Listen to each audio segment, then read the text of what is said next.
Hello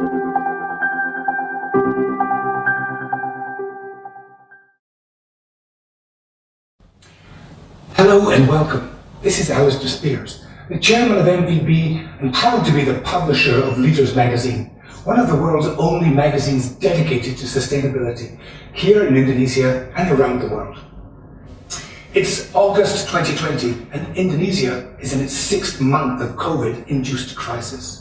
But looking around the rural and suburban areas, we'd hardly know there was a pandemic, as life seems to go on much as usual, just with the odd mask here and there to indicate some change.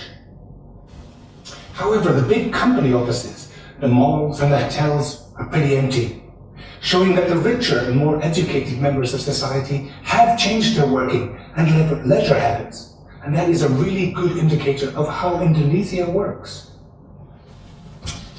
Yes, Indonesia is a country of two parts, very much the have and have-nots. The distribution of wealth here is extremely unequal and shows no sign of changing, except for the few startups.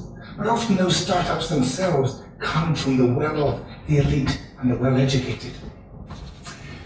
So when we're talking about making this recovery green, we are again faced with the fact, as I said above, the ordinary people are continuing their way of life as normal.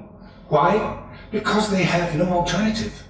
They are the mom-and-pop shops, the small businesses that the government calls SMEs, and they have to keep in business.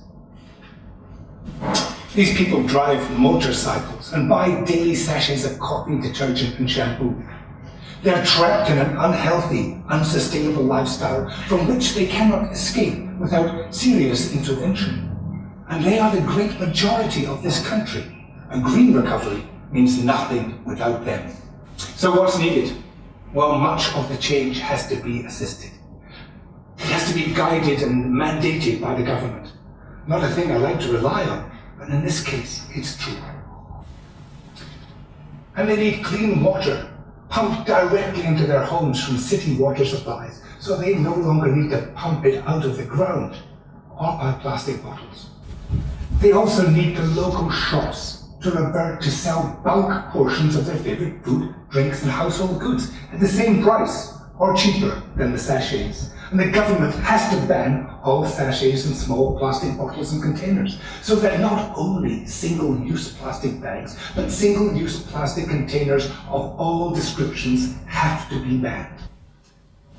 I know this will completely shake up the entire FMCG mega brands, but either they live up to their promises of extended producers' liabilities, EPL, or we'll have to force it on them.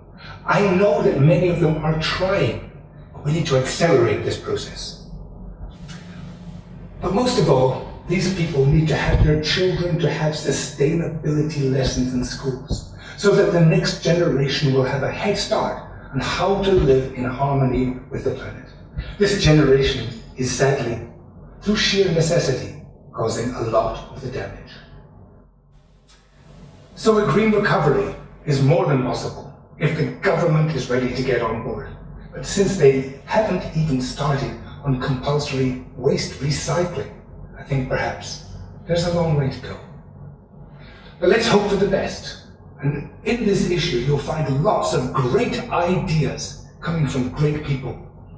Let's read them all the way through. Let's listen to their ideas and make this green recovery really happen. This is Alistair Spears, chairman of MVB and publisher of Leaders magazine, saying thank you for listening and reading.